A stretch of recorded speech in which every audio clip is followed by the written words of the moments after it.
Ending last week's class talking about objections, court is almost in session. Make sure you stay up to date on everything going on in our courtroom communications class through our Twitter account, UNCO_89.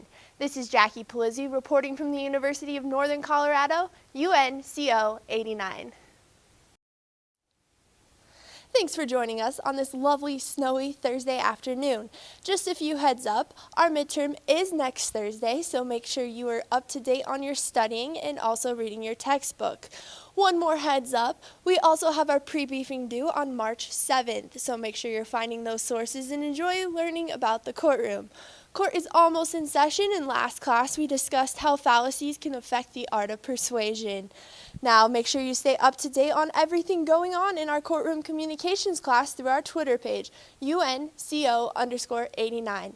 This is Jackie Palizzi reporting from the University of Northern Colorado, UNCO89. Thanks for joining us on this cloudy afternoon. I'm Jackie Palizzi. Just a few reminders.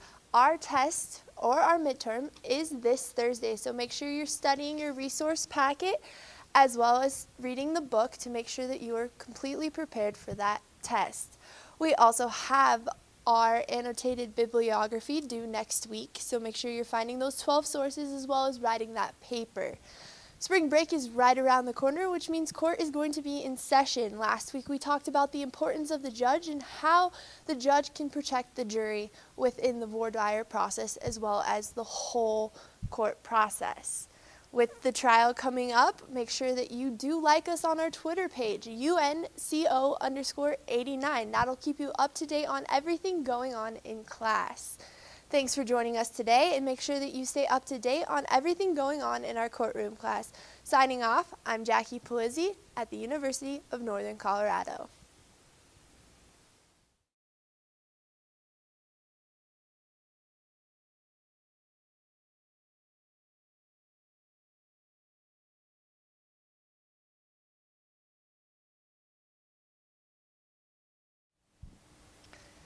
Thanks for joining us on this lovely afternoon. Just a heads up, today your pre-briefing and annotated bibliography are due, so hopefully you put in the time and learned a lot about your roles. Today we start the process of voir dire, which means speak the truth. So today the jury will have their time to shine as attorneys decide how this case can play out due to the personalities on the jury. Just a little bit of a reminder, after spring break, the trial is in full swing. So make sure you're here to see how it plays out. We'll keep you updated on everything going on in the class as well as what's going on during the trial through our Twitter page, UNCO_89. So make sure that you do give us a like on Twitter. We do appreciate that. And we will also put our little broadcasts on Twitter, or at least the link to YouTube where you can find them. So video cameras will be in the courtroom after voir dire, so be ready for an interesting trial. Signing off, this is Jackie Palizzi with the University of Northern Colorado.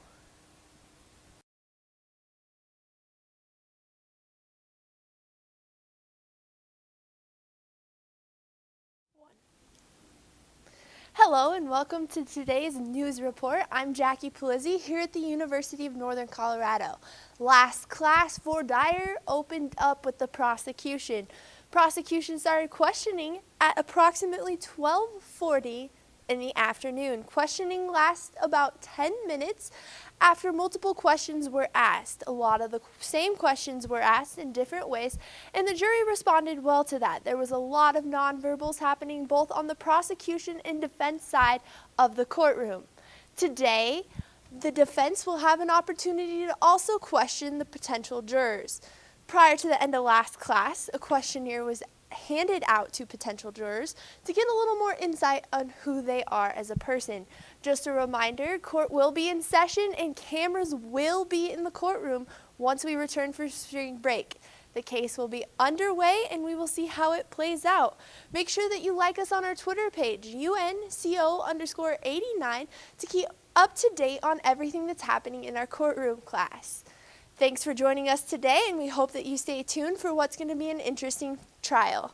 Signing off, I'm Jackie Palizzi, UNCO89.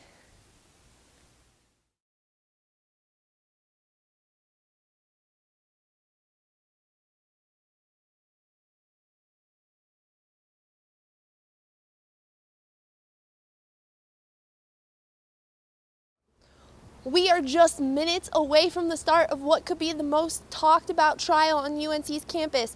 I'm Jackie Polizzi reporting live here at McKee Hall to give you the most up-to-date coverage of the UNC Courtroom Communications class. Last class, Vore Dyer finished up with the defense questioning. They were lax and chill in their questioning, and the jury took well to that type of commentary. Today we will hear from both sides their opening statements as the trial opens up. We will bring you the most up-to-date and breaking news as it happens, so make sure you stay up to date on everything going on in our courtroom communications class with our Twitter page, UNCO_89. I'm Jackie Polizzi reporting live at McKee Hall, UNCO89.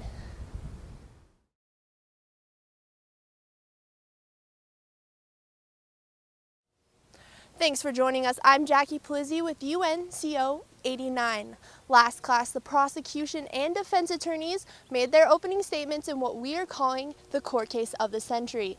Ann Marcus was allegedly murdered at Belena Beach earlier this year. The reason for the murder is Marcus allegedly knew that the defendant, Beck Martin, cheated on the most important exam of his high school career. When Ann found out Beck had cheated by stealing the copy of the test, she knew she had to do the right thing. And the right thing was to tell. If she didn't tell, she would be as guilty as Beck, who stole the test in the first place. Ann was only trying to do the best, to do the right thing, and she was murdered for it. Both the prosecution and defense painted the picture of the scene well and connected with the jury in the process. As we all know, freak accidents in sports can often lead to injuries, whether it be a torn ACL or a broken thumb or a concussion. This accident, it was an accident that had occurred in this story where an experienced climber ultimately fell to her death. With witness testimonies taking place today, hopefully the missing pieces of the puzzle can find their way home for the jury. In less than 10 minutes, court will be in session and we'll hopefully see the prosecution drive their point home while the defense maintains a connection with the jury. Make sure to give us a like on our Twitter page to stay up to date on everything happening in this court case. Reporting live from McKee Hall, I'm Jackie Polizzi, UNCO 89.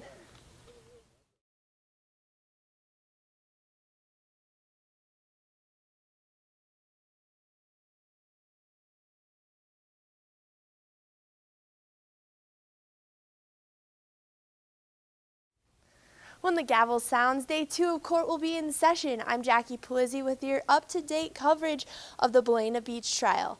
Last class, the prosecution called their first witness to the stand, and evidence was brought to the table that will hopefully help decide the outcome of this case. Officer Lauren Kremke was called to the stand to give her encounter of what happened.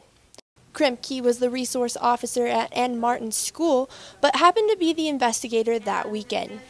After finishing an investigation of the scene, Officer Kremke found evidence that could change the case.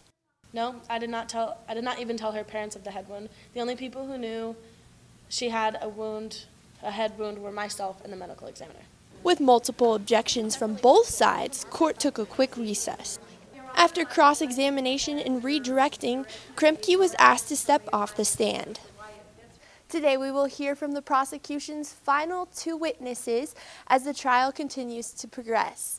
Make sure you stay up to date on everything going on in this courtroom communication class through our Twitter page. Give us a like and you can get more information and live tweets as court is happening. Reporting live in studio, I'm Jackie Polizzi, UNCO 89.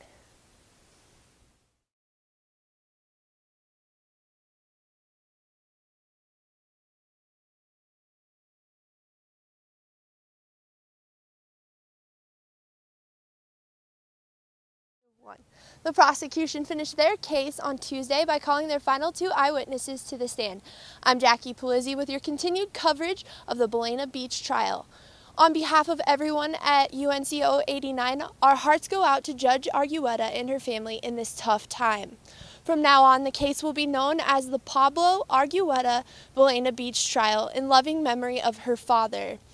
Last class, the prosecution called both an eyewitness and an expert witness to finish up their case. First, Dr. Aiden Hobbs, the medical examiner in this case, was questioned about his findings on Miss Marcus. I also noticed that there were ligature marks on both of the wrists. Anne also received an injury to the head just above the left temple, which looked like some sort of laceration. After Exhibit A was introduced to the court, he continued to explain his expert opinion. I have seen marks like this in 9 or 10 cases that I've dealt with before, and in each of these cases, the victim was being tied up by someone else. After cross-examination occurred, Cody Ward was called to the stand to testify about her encounter with the defendant, Beck Martin.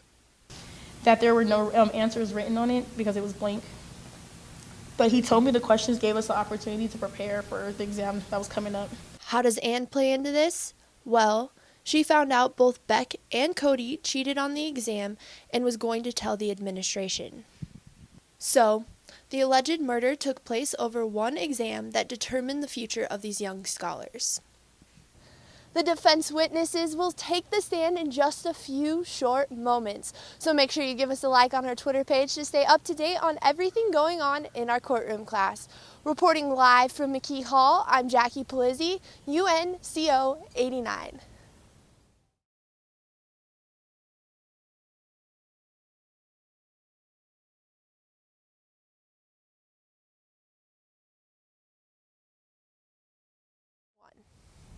Day 2 of defendant questioning is about to be underway. I'm Jackie Palizzi with UNCO 89. Last class, Beck Martin took the stand to finish up his testimony of what really happened. Real fast, we just want to break in and say that our hearts go out to the Argueta family in this tough time of need, and we are still dedicating this trial and calling it the Pablo Argueta Belena Beach Trial. The trial was focused on Beck Martin Thursday, but Ranger Dale Plotnick took the stand first. Ranger Plotnick said he knew Beck well and had a conversation with Beck about what had happened at school. On the morning of Sunday, June 9th, they had came to me and said that they cheated on an exam. Beck really seemed distraught by this. I understood because I knew Beck's parents. Ranger Plotnick played an even more important role in this case than we had previously considered. He was the ranger on duty at the beach when the alleged murder happened. I walked around the north to make my inspection of the picnic areas, and when I resumed to the parking lot at 8:40, I saw that there were still 2 cars in the parking lot. But Beck still told the court that he had cheated and all the pressure that he had received from his parents. After walking around the beach to cool off, Beck said he was mad at Cody. Back of the car, I saw Cody waiting for me, sitting on the hood of the car. I was mad at Cody for ditching me. Anne was going to report Beck for cheating on Monday, but he got a surprise when he came to school that Monday morning. Did you know that she had turned you in that previous Friday? No, that's news to me. The question is, was this a murder or was it a pure accident? The defense team will finish up today what could be the end of the trial. Make sure you give us a like on our Twitter page to stay up to date on everything happening in this trial.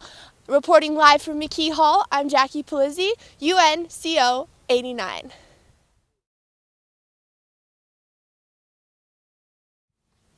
With all the facts of the case laid out, it's up to the jury to choose Beck's fate. With everything happening in the world, we have a short update on this case. Dr. Sage Garcia was called to the stand last week and gave her expert testimony on Anne's death. Garcia also has experience as a medical examiner and a coroner. She did not agree with Dr. Hobbs' conclusion. Rigor mortis is generally unreliable as means to determine time of death when compared to other methods such as body temperature or stomach contents. Even though the water and weather was cold, which could slow the process of rigor, and was also slender, which tends to speed up the process. After reintroducing the wound records to the court, the prosecution team did a demonstration on how Anne could have been tied up.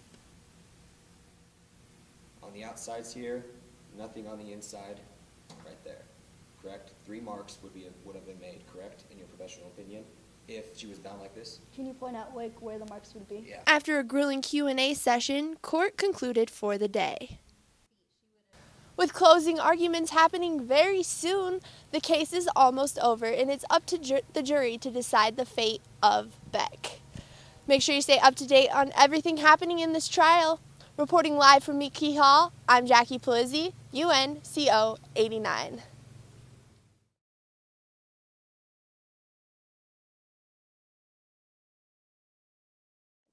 Court concluded on Tuesday with the final redirect of the final witness. Upon the conclusion of that, the jury members were distributed legal-sized paper where they could write down the missing pieces that they felt will help them come to a decision on this trial. Both the defense and prosecution took a look at those papers so they could creatively craft their closing arguments, which we will hear today. Make sure you're looking at our syllabus. We have quite a few things due in the next few weeks with finals slowly approaching. Make sure you stay up to date on everything happening in this class through our Twitter page. We'll keep you updated on all due dates and everything like that. And one just final reminder, we will have closing arguments up on YouTube by the end of the day tomorrow so you can look at them to help you with these final projects. If you have any questions, make sure you tweet at us at UNCO_89. Reporting live in studio, I'm Jackie Plizzi, UNCO 89.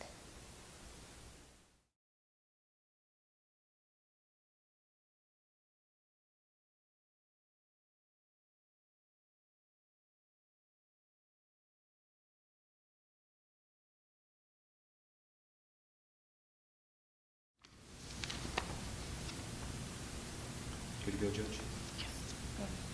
Ladies and gentlemen of the jury, I'd like to first begin by thanking you for taking this journey with us. This journey to justice. It's been hard, it's been long, but I promise you we're almost done. We're right on the cusp of this. Now, Mr. Beck Martin was the last known person to see Ms. Miles that fateful night. The last person. We have a motive. We have evidence. Now we need a conviction. This death was not an accident. There is an ocean of evidence that the defense has either pushed aside or tried to cover up to help Mr. Beck Martin. Now they would like to tell you that after the conversation that Mr. Beck Martin and Ann had, that Ann continued to rock climb at night, continued her dangerous climb up the mountain. But as an experienced rock climber, would she continue? In the witness statements that were made, as Beck Martin and Cody were walking up, she was winding up her rope and getting ready to head home.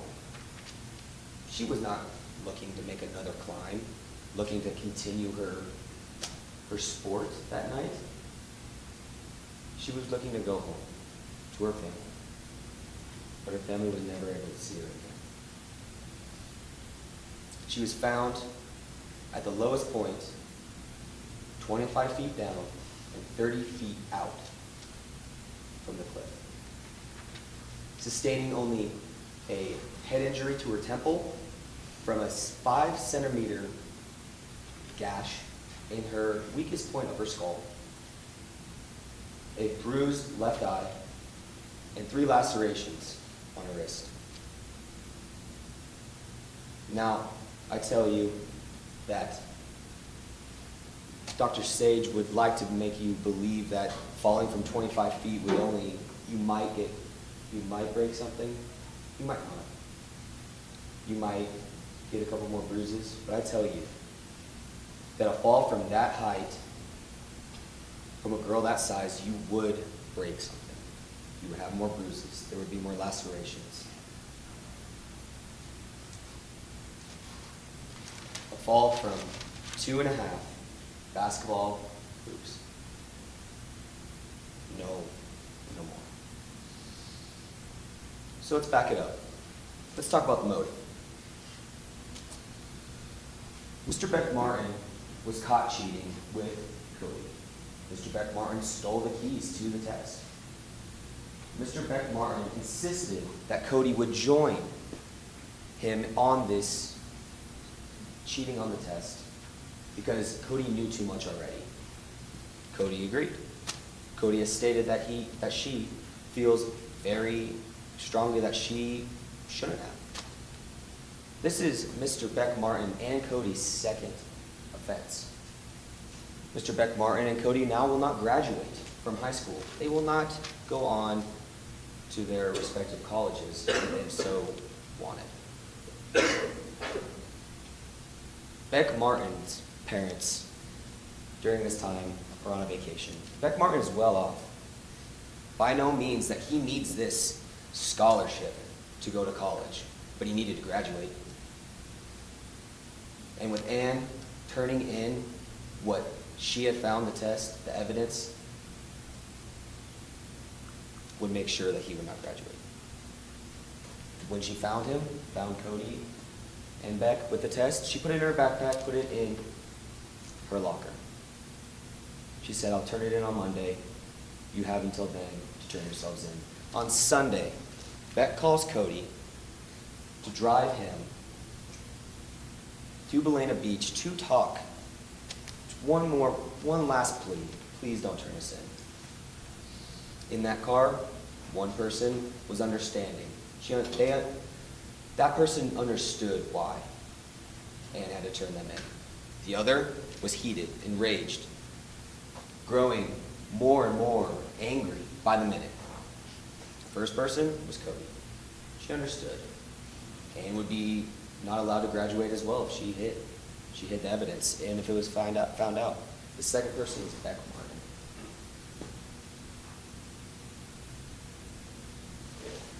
Now, when they approached, like I said before, Anne was wrapping up her rope. She was done for the day. She is just before nightfall. Mr. Beck Martin walks up to her, angry, starts telling her that she needs to not turn them in, that it is not okay, and that he'll do anything he can to make sure that she does not turn them in.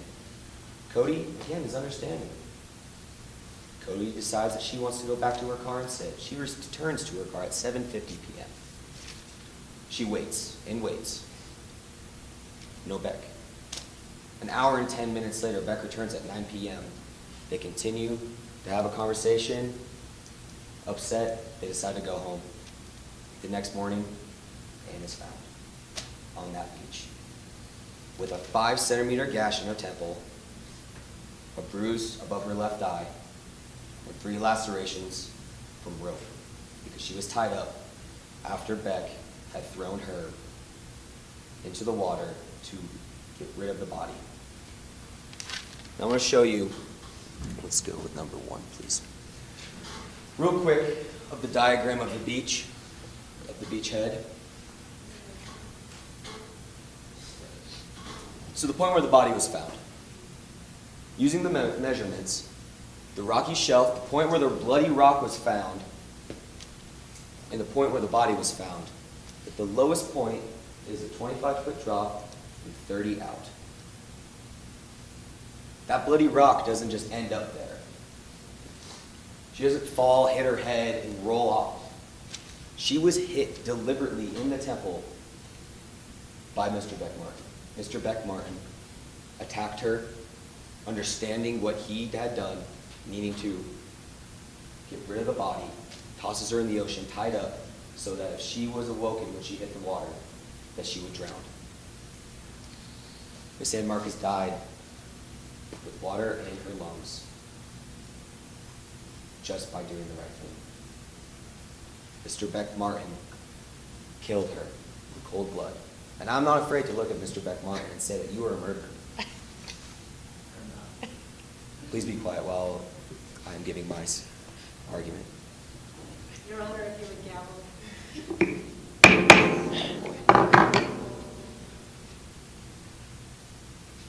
This world is scary enough. The evidence points directly towards Beck Martin. This is not an accident.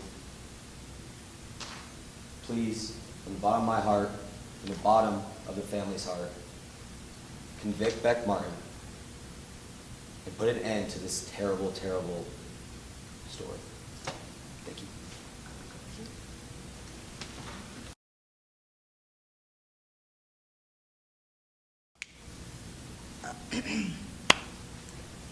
Hello, ladies and gentlemen of the jury. As you all know, I am a 2, and I'm with the defense attorneys. And we are here, as you guys have been, to prove with beyond a reasonable doubt that my client, Beck Martin, killed Ann Marcus. So from the testimonies you've heard over the past few days, you heard details that might have happened, things of what the witnesses presented that they had seen or they interpreted had happened. And on the night of this incident, June 6th, we see that these different stories that we've heard from both Beck Martin, Ranger Pollock, Pope, Plotnick, the Dr. Sajan, all of them, they have proven to say something. That the cause of death of Ann Marcus was drowning. And as saddened as I am for Ann Marcus's family, because they have lost a daughter, I would like to say that blaming my client, Beck Martin, for the murder of Ann Marcus is injustice. So the prosecution has said countless times that they believe my client, Beck Martin, committed the crime. They conclude that because, one, Beck Martin was a fiction writer, that his story or his statements were incorrect. Two, he admits to cheating, which also Cody, their client, has also admitted to. And three, that their client, Cody, had seen a blood stain on the wrist of my client on the night of the event. Now, it is not my job to tell you a story or to create a story for you. It is your job to take the evidence that you have been presented and create a conclusion from it. So what is fiction and what is fact? That is your job to decide. Not only did we hear expert testimony from Dr. Sage Garcia, but we also heard testimony from Ranger Plotnick, saying that on the night of the event, Ranger Plotnick had come to the car at around 8:40 that evening, and he had seen nobody in the car at the time. That is to say that both Cody and Beck were not at the car, but as Cody had testified, that he was around the area, but the ranger says he didn't see anyone. Second, Dr. Sage Garcia had testified that the injury sustained was not enough to say that the death came from that. It came from drowning. And from the ocean of evidence that the prosecution has spoken of, it's not actually an ocean, it's a pond. So there were no fingerprints, no DNA, and the forensic analyst, who has been for 18 years, her job, and has multiple written textbooks for other psychologists, have stated that the dried blood on the rock in the open air is the worst sample to draw evidence from. So this ocean of evidence that the prosecution has brought up is incriminating because it depended on assumptions, not fact. So the testimony that we heard from Dr. Sage Garcia, we heard that it was impossible for the fall to have caused her death in any way. Well, that is the job of the doctor to tell us what she interprets could have happened. And I believe she did a good job. So now the truth is that in the past, that both Beck and Cody had cheated. Yes, they did. But Beck, in his own statement, did not say that he feared that he would not be able to go to college without the scholarship. That was not his fear. And from the past testimonies we've had from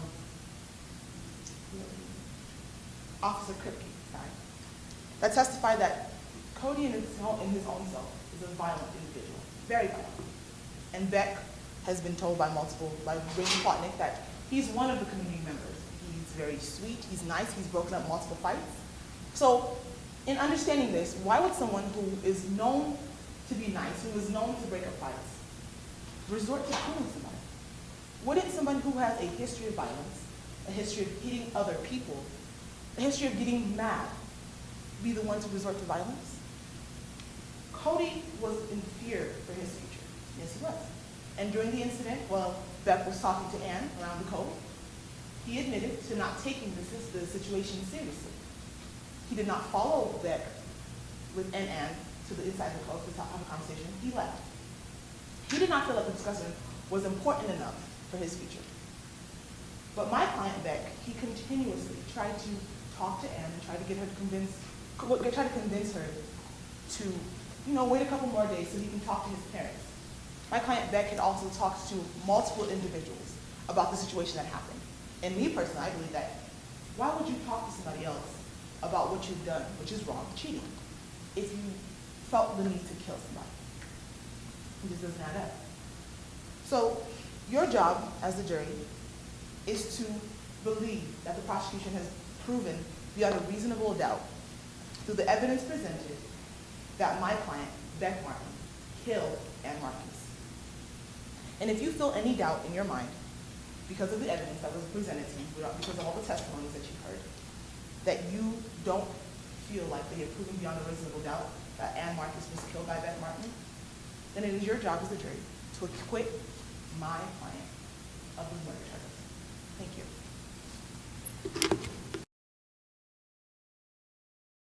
I won't hold you back any longer. You have a tough task ahead, tough deliberation, just only do a few facts. Beck, when he was questioned at 11 a.m. on the following morning after her death, after Miss Ann Marcus's death, Beck knew of the head injury much before anyone else did. Only two people, two of our witnesses, Officer Kripke and our doctor.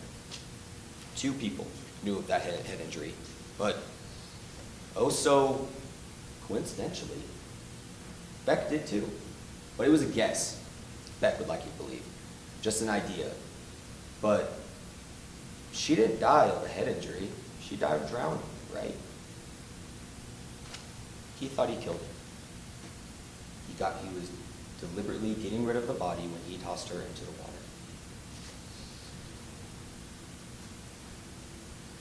Another thing, Cody is not on trial. Let's make that clear.